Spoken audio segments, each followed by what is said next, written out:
Shalom Bapak Ibu Saudara yang dikasihi Tuhan. Shalom. Kita bersyukur karena kasih Tuhan, karena anugerah Tuhan, kita masih dapat beribadah untuk memuji dan memuliakan nama Tuhan. Mari kita angkat satu pujian. Ku ada sebab anugerah-Mu. Ku ada sebab anugerah-Mu. Ku ada karena kasih-Mu, Tuhan Yesus. Ku berterima kasih buat kasih-Mu. Ku ada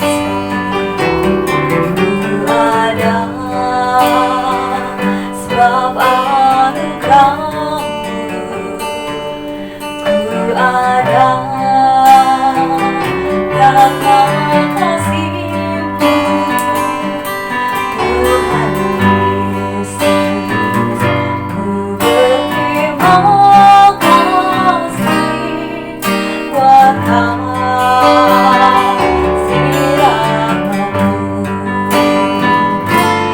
Terima kasih Yesus, Yesus.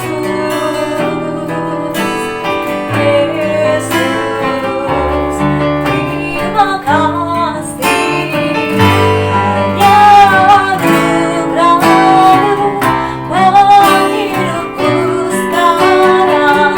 Ku kan memuji-Mu selamanya. Mari kita nyatakan pujian ini kepada Tuhan. Ku ada sebab anugerah-Mu. Ku ada karena kasih-Mu, Tuhan Yesus. Ku berterima kasih buat kasih-Mu.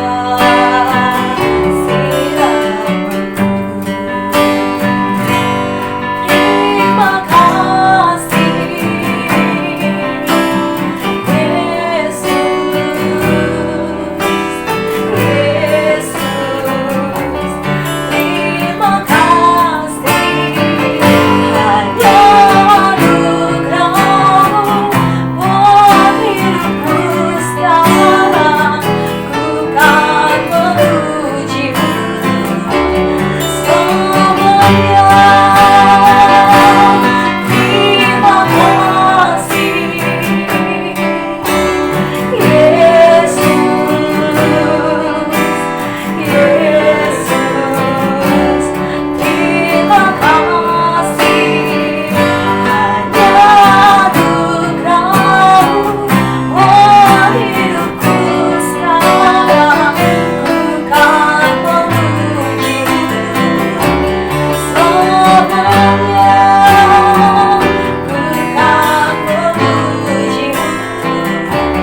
Ku kan memuji-Mu selamanya. Ku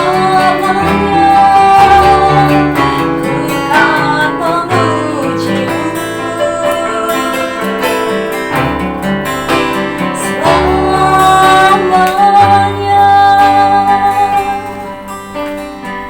Mari kita bersatu dalam doa.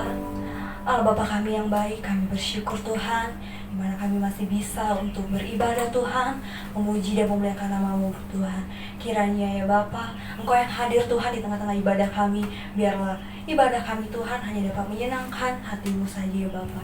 Kami serahkan ibadah kami Tuhan, dari awal, pertengahan, hingga pada akhirnya. Biarlah Roh Kudus-Mu Tuhan yang berdaulat atas kami. Terima kasih Bapa, kami siap untuk memuji dan memuliakan nama-Mu. Di dalam nama Tuhan Yesus Kristus. Haleluya. Amin. Ada sukacita saudara? Amin. Amin. Kita ada saat ini karena kebaikan Tuhan dalam kehidupan kita. Kita patut bersyukur karena begitu luar biasa kasih Tuhan dalam kehidupan kita. Kita akan pujian, segala puji syukur.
gemar untuk memuji Tuhan, saudara? Amin. Kita angkat satu pujian, Allah itu baik.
Tuhan melindungi.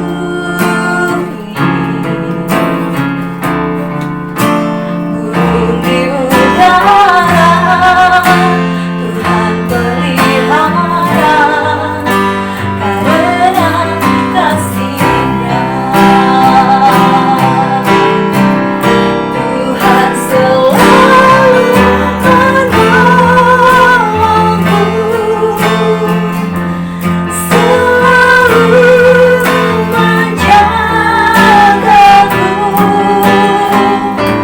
sehelai di rambutku tak akan terjatuh tanpa seizinku.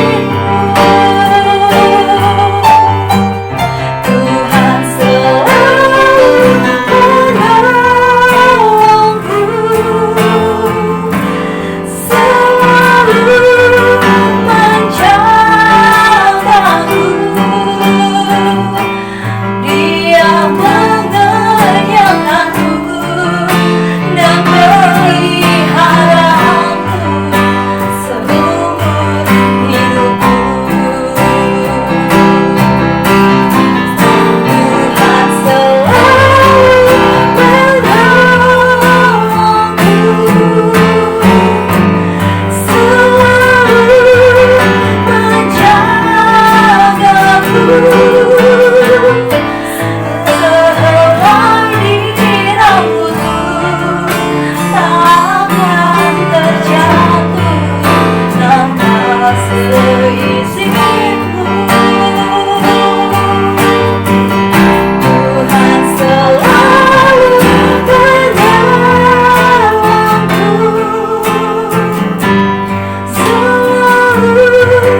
menyayangkanku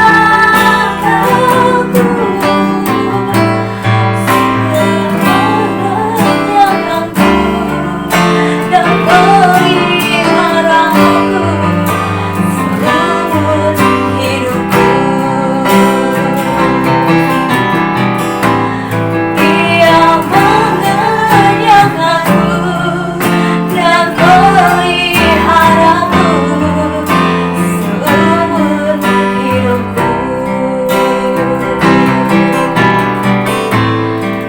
Dia mengenyangkanku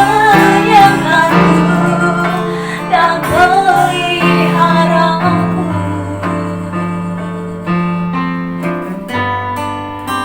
seumur hidupku. Saya persilakan kepada hamba-Nya untuk menyampaikan kebenaran firman Tuhan. Shalom Bapak Ibu yang dikasihi Tuhan Yesus Kristus. Pada kesempatan kali ini, mari kita sebelum kita memulai untuk membaca firman Tuhan, mari kita berdoa terlebih dahulu. Bapa di dalam surga, terima kasih Bapa, terima kasih atas berkat-Mu Tuhan, hingga pada sampai saat ini Bapa kami masih diberi nafas kehidupan Bapa. Kami diberi kesempatan untuk beribadah Tuhan. Sebentar Tuhan kami akan mendengarkan firman-Mu Bapa, kiranya berkati mulut bibir hamba-Mu Bapa, biar yang hamba sampaikan benar-benar berasal dari apa yang Kau mau dalam hidup kami Bapa. Terima kasih Tuhan Yesus, biarlah Engkau yang beracara Bapa. Di dalam nama-Mu kami berucap syukur, haleluya, amin. Ya, sekali lagi shalom saudara. Ya, puji nama Tuhan, kita sampai pada pembahasan firman Tuhan. Saudara, dalam bulan Februari lalu ada satu hari yang kita kenal sebagai nama Hari Valentine, saudara ya. Kalau kita bilang Valentine's Day, ada yang bilang seperti itu. Hari Valentine ini jatuh pada tanggal 14 Februari dan disebut juga Hari Kasih Sayang. Hari Valentine biasanya diperingati dengan memberikan hadiah kepada orang-orang yang kita kasihi ya. Ada yang kepada istri, kepada suami, pacar, mungkin kepada orang tua, anak, sahabat dekat, dan lain sebagainya. Dan hadiah ini biasanya berupa bunga atau berupa coklat. Ya, bahkan saya ingat dulu waktu saya masih SMA, saudara, ibu saya diam-diam memasukkan coklat ke dalam tas saya, tas sekolah saya dan tas sekolah abang saya saat itu, saudara. Dan saat saya membuka tas itu, saya sangat senang sekali karena saya melihat coklat di sana. Dan siapa ya saudara yang tidak bersuka cita ya diberi hadiah, saudara ya, apalagi diberi hadiah oleh orang yang kita tahu mereka tuh mengasihi kita. Benar ya saudara ya? Saudara, tema khotbah kita pada saat ini adalah perintah supaya saling mengasihi. Judul yang sama saya ambil dari perikop Injil Yohanes 15 ayat 9-17. Nah, agar lebih memahami perikop, mari kita terlebih dahulu kita mulai dalam pembacaan sesuai dengan tema kita, Injil Yohanes 15 ayat 9-17. Perintah supaya saling mengasihi. Seperti Bapa telah mengasihi aku, demikianlah juga aku telah mengasihi kamu. Tinggallah di dalam kasihku itu. Ayat 10. Jikalau kamu menuruti perintahku, kamu akan tinggal di dalam kasihku, seperti aku menuruti perintah Bapakku dan tinggal di dalam kasihnya.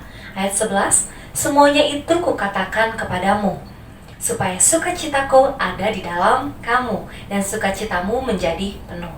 Ayat 12, inilah perintahku, yaitu supaya kamu saling mengasihi, seperti aku telah mengasihi kamu. Ayat 13, tidak ada kasih yang lebih besar daripada kasih seorang yang memberikan nyawanya untuk sahabat-sahabatnya. Selanjutnya, kamu adalah sahabatku, jikalau kamu berbuat apa yang kuperintahkan kepadamu. Aku tidak menyebut kamu lagi hamba. Hamba tidak tahu apa yang diperbuat oleh tuannya, tetapi aku menyebut kamu sahabat, karena aku telah memberitahukan kepada kamu segala sesuatu yang telah kudengar dari Bapakku. Ayat 16, bukan kamu yang memilih aku, tetapi akulah yang memilih kamu. Dan aku telah menetapkan kamu, supaya kamu pergi dan menghasilkan buah, dan buahmu itu tetap, supaya apa yang kamu minta kepada Bapa di dalam namaku diberikannya kepadamu. Ayat 17, inilah perintahku kepadamu, kasihilah seorang akan yang lain. Saudara, tema ini mungkin tema yang sangat umum atau biasa yang kita dengar. Namun dalam kehidupan nyata terkadang kita sulit untuk melakukannya. Mari saat ini kita lagi membahas lagi bersama-sama, belajar memahami perintah Tuhan untuk saling mengasihi. Secara Alkitabiah, Tuhan Yesus berfirman dalam Injil Yohanes 13 ayat 34 berkata, aku memberikan perintah baru kepadamu, yaitu supaya kamu saling mengasihi, sama seperti aku telah mengasihi kamu. Demikian pula kamu harus mengasihi. Karena di ayat tersebut ada kata perintah, berarti hal ini harus benar-benar kita lakukan.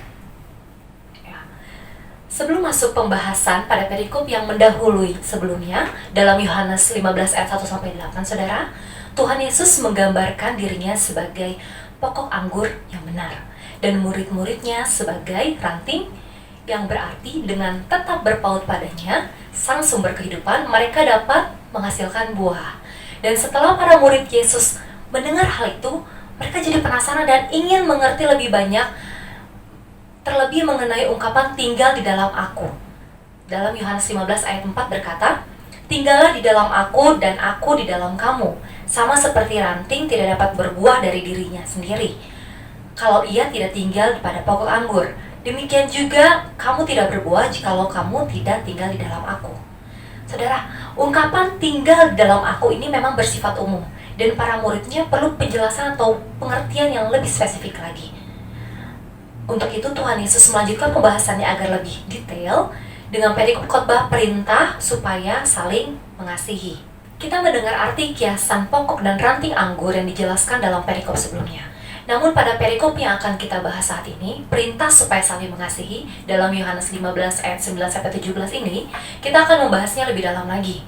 Di sini Tuhan Yesus tidak lagi memakai kiasan seperti pokok dan ranting anggur, tetapi Tuhan Yesus akan berbicara terus terang mengenai kehidupan kita yang erat dengan Dia, dengan menikmati kasih-Nya dan menuruti firman-Nya. Pada perikop ini, panggilan kita untuk menghasilkan buah diungkapkan Tuhan Yesus dengan cara yang berbeda, saudara. Setelah menggunakan ilustrasi pokok anggur yang benar yang menekankan perlunya orang percaya memelihara persekutuan hidup di dalam Tuhan Yesus melalui firman-Nya, Tuhan Yesus kini menggunakan ilustrasi kasih persahabatan untuk menunjukkan bagaimana hidup kita dapat berbuah atau menghasilkan buah bagi kemuliaan Tuhan. Seperti kita tahu pada ayat 13, berkata bahwa kasih terbesar dari seorang sahabat adalah ketika ia memberikan nyawanya untuk sahabat-sahabatnya. Lalu saudara, bagaimana korelasi ungkapan dari perikop sebelumnya, yaitu kata-kata tadi yang kita dengar, tinggal di dalam aku, dengan pembahasan perikop kita saat ini, saling mengasihi. Jawabannya adalah karena hanya dengan tinggal di dalam Yesus, mereka sanggup untuk saling mengasihi. Pertanyaan selanjutnya yang kita bahas adalah bagaimana cara kita tinggal di dalam Kristus. Kita lihat pada ayat 9 dan 10 berkata, seperti Bapa telah mengasihi aku, demikian juga aku telah mengasihi kamu. Tinggallah di dalam kasihku itu.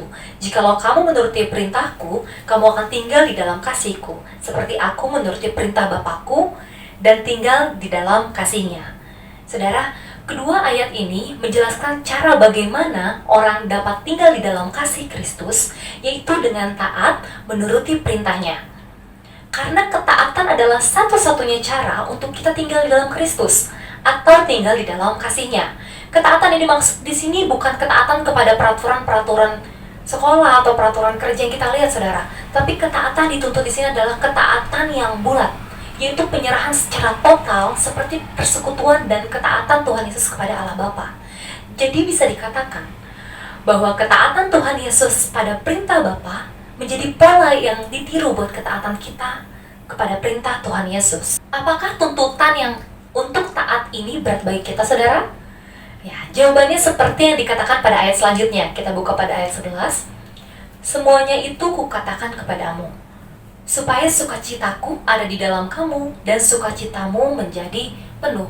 Saudara, kita mendengar adanya tuntutan pada ketaatan yang total dan merasa bahwa tuntutan itu terlalu berat, saudara ya. Tetapi Tuhan Yesus tidak setuju, karena Dia mengerti, saudara, bahwa ketaatan pada perintahnya membawa sukacita, karena kehendaknya selalu baik bagi kita. Karena ada ayat pendukung lainnya berkata dalam 1 Yohanes 5 ayat 3 berkata, sebab inilah kasih kepada Allah, yaitu bahwa kita menuruti perintah-perintahnya. Dan saudara, perintah-perintahnya itu tidak berat. Siapa saudara yang tidak mau merasakan sukacita dari Tuhan? Saya tentu mau, saudara ya. Saya percaya juga saudara juga mau mendapatkan sukacita dari Tuhan. Apalagi kita tahu bahwa kehendaknya pasti baik bagi kita. Dan saya percaya, saudara, ketika kita taat pada Tuhan dan membiarkan Tuhan mengatur segalanya dalam hidup kita, akan ada damai sejahtera yang Tuhan selalu sediakan. Meskipun sebagai orang percaya kita seringkali mengalami hidup yang sulit. Karena hidup orang percaya itu pikul salib, saudara. Pasti kita melalui penuh tantangan ketika kita berjalan sama Tuhan. Tapi Tuhan tidak akan membiarkan itu, saudara. Ada damai sejahtera yang Tuhan sediakan bagi hidup kita. Jemaat yang dikasihi Tuhan Yesus Kristus, seperti pada pembahasan sebelumnya, Yesus membuktikan dirinya penuh dengan kasih, karena Tuhan Yesus adalah kasih. Ia mengasihi Bapa dengan taat kepada perintahnya, seperti pada ayat 9 dan 10. Yesus pun menantang para muridnya untuk membuktikan kasih mereka kepadanya. Dengan apa, saudara? Yaitu dengan taat perintah Yesus untuk saling mengasihi di antara mereka. Ada di ayat 12 tadi, saudara ya. Perintah saling mengasihi ini disebut perintah baru. Saya bacakan perintah baru pada Yohanes 13 ayat 34 berkata, Aku memberikan perintah baru kepadamu, yaitu supaya kamu saling mengasihi, sama seperti aku telah mengasihi kamu, demikian pula kamu harus saling mengasihi. Jadi kita tahu, saudara, bahwa standar kasih kita kepada saudara-saudara seiman kita adalah kasih Kristus kepada kita. Nah, saudara yang kasih Tuhan Yesus Kristus, kalau ada kata perintah baru, pasti ada kata perintah lama. Perbedaannya apa sih dalam perintah baru dan perintah lama ini? Kalau perintah lama, saudara, kita diharuskan mengasihi orang lain seperti mengasihi diri kita sendiri.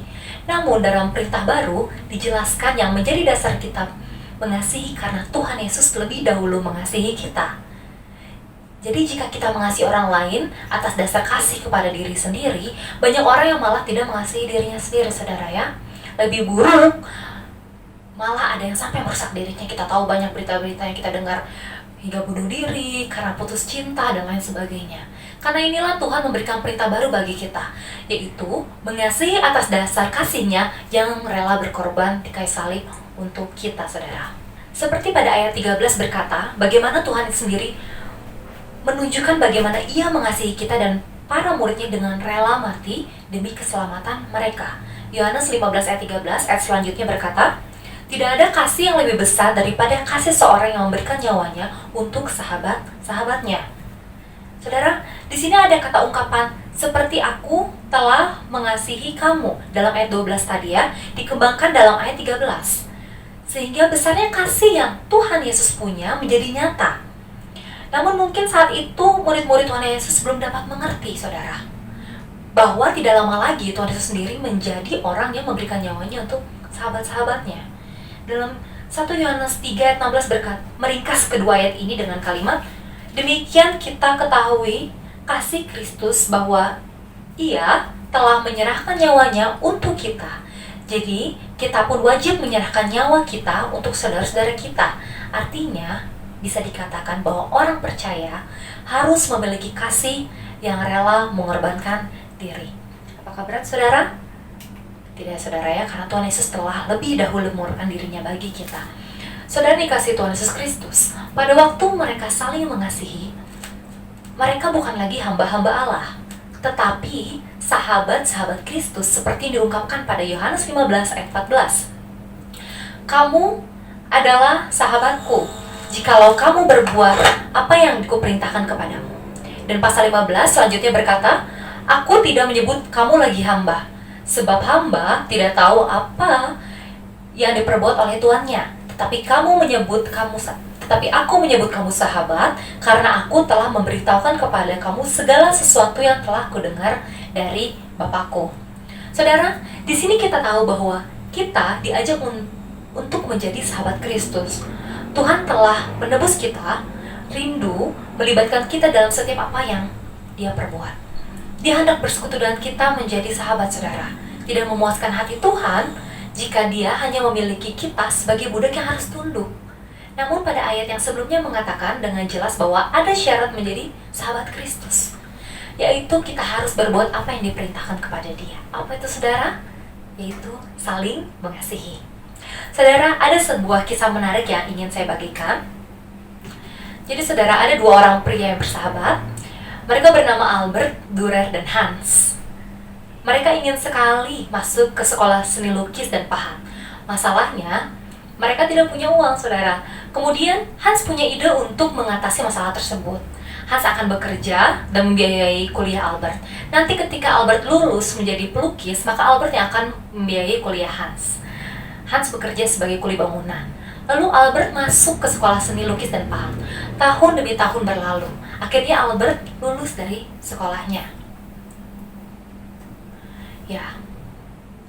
Kemudian dengan semangat Albert pergi ke rumah Hans. Ketika tiba di rumah Hans, ia mengetuk pintu berulang kali, namun tidak ada jawabannya.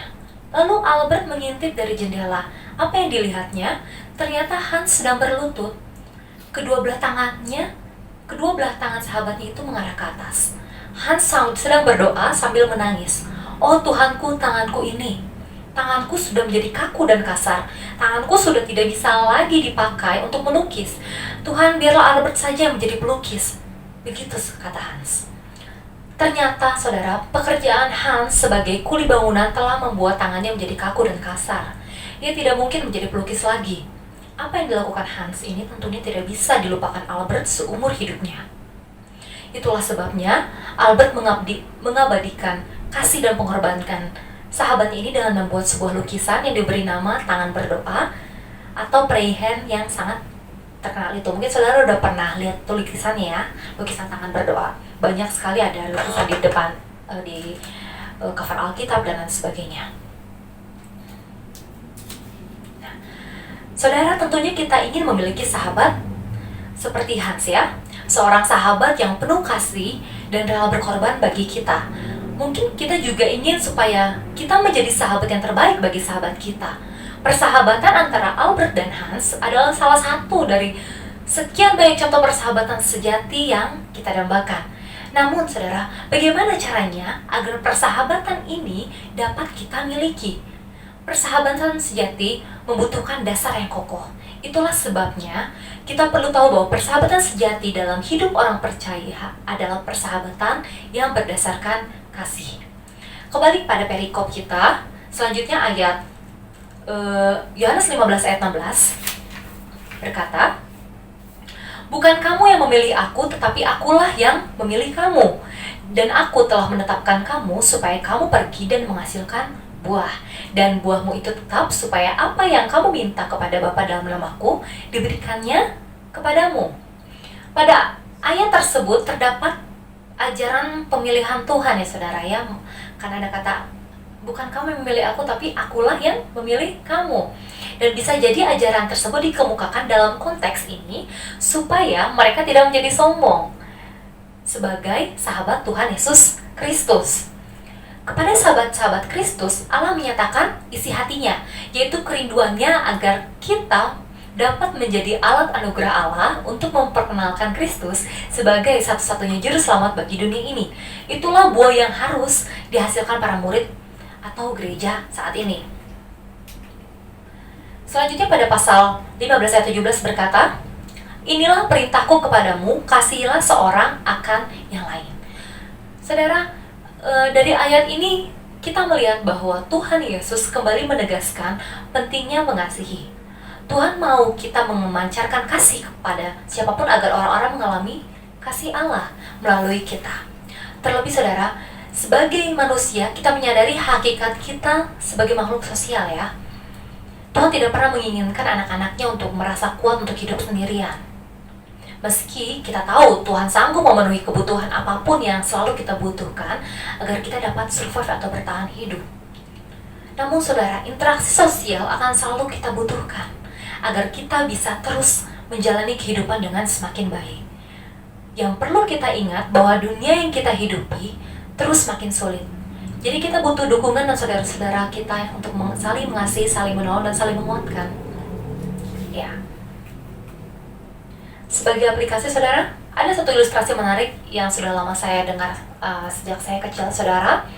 Jadi pada suatu ketika saudara ada anggota-anggota tubuh merasa sangat kesal terhadap perut. Mereka semua iri karena harus menyediakan makanan dan membawanya ke perut. Sementara perut sendiri tidak dapat berbuat apa-apa kecuali mencerna hasil jeripayah mereka. Maka mereka memutuskan untuk tidak mau membawa makanan lagi ke perut. Apa yang mereka lakukan saudara? Tangan tidak mau mengangkat makanan ke mulut. Lalu gigi tidak mau mengunyah dan tenggorokan tidak mau menelan. Pikir mereka hal ini akan memaksa perut untuk melakukan sesuatu.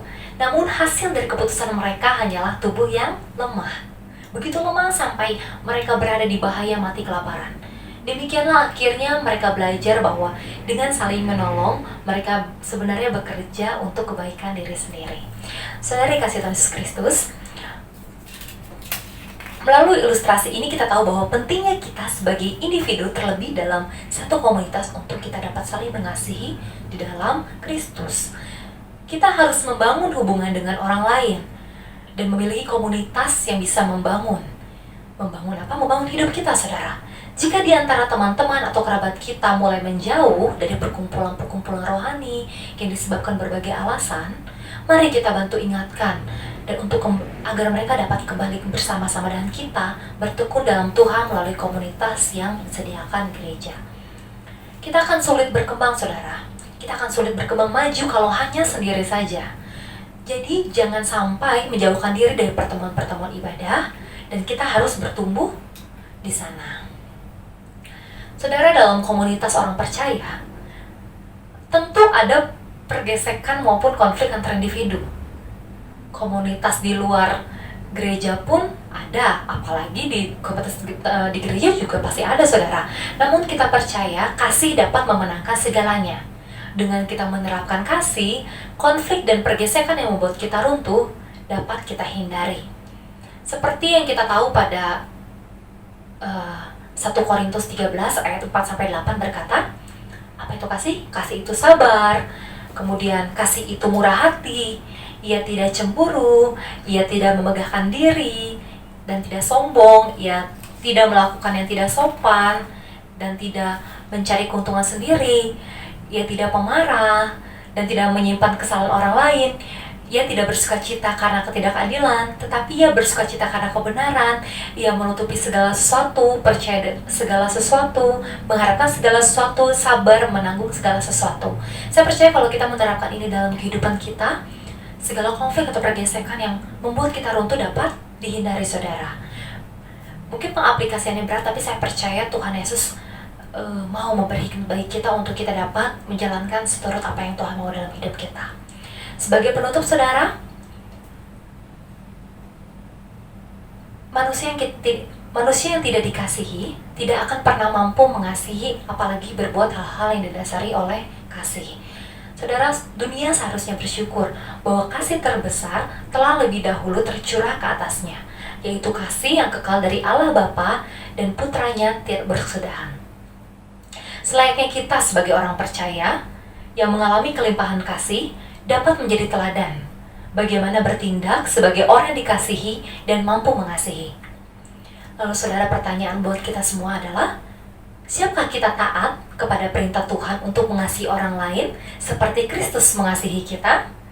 Dan biarlah kiranya Tuhan memampukan kita menjalani kehidupan yang sesuai dengan perintahnya. Amin. Mari kita berdoa. Allah Bapa yang berada dalam kerajaan surga, terima kasih Bapa, terima kasih atas suara Tuhan yang bisa disampaikan pada saat ini Tuhan. Kau mau Tuhan kami belajar bagaimana kami untuk mengasihi orang lain Bapa, seperti Engkau mengajarkan pada kami Bapa. Engkau mengasihi kami lebih dahulu Bapa. Berkati kami anak-anak-Mu Bapa, agar kami dapat melakukan seperti apa yang Engkau mau Bapa. Beri kami hikmat Tuhan, beri kami kebijaksanaan Tuhan, agar kami dapat melakukannya Bapa. Terima kasih Yesus, terima kasih Roh Kudus.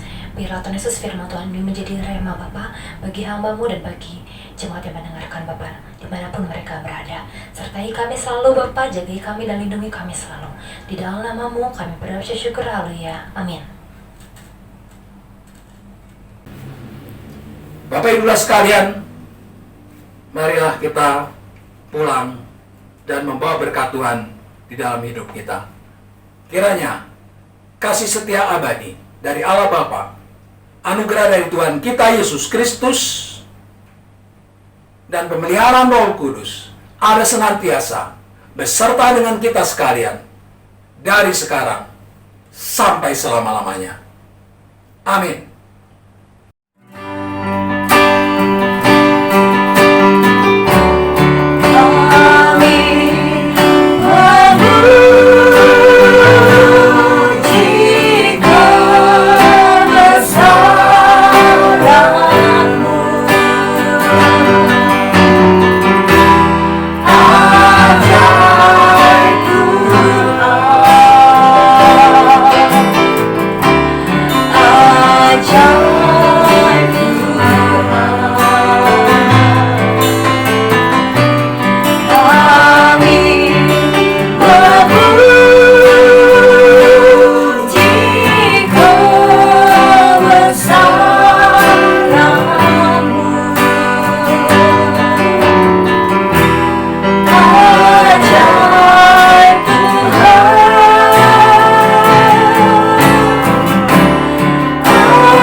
Konser online pukul 19 sampai dengan pukul 21. Hari Minggu ibadah onsite di Jalan Mangga nomor 18 pukul 15.30 untuk lansia dan anak sekolah minggu. Masih beribadah di rumah masing-masing dengan mengikuti tayangan ibadah online GBI Hosana yang linknya akan dibagikan. Doa syafaat, saling mendoakan tiap-tiap jemaat dan juga berdoa bagi bangsa dan negara. Bagi saudara yang ingin memberkati pelayanan dan pekerjaan Tuhan di GBI Hosana, untuk persembahan dan perpuluhan dapat disampaikan melalui transfer rekening bank gereja yang akan ditayangkan pada akhir ibadah ini. Kami, segenap pengurus GBI Hosana, mengucapkan terima kasih kepada saudara yang telah memberkati pelayanan kami. Tuhan membalas dengan berlimpah. Salam sehat. Kami ingatkan untuk tetap melaksanakan social distancing, jaga jarak, hindari kerumunan, jangan lupa pakai masker, cuci tangan sesering mungkin, konsumsi makanan yang bergizi dan berolahraga. Semoga kita selalu dalam perlindungan Tuhan Yesus. Demikian pengumuman. Terima kasih. Selamat hari Minggu. Tuhan Yesus memberkati.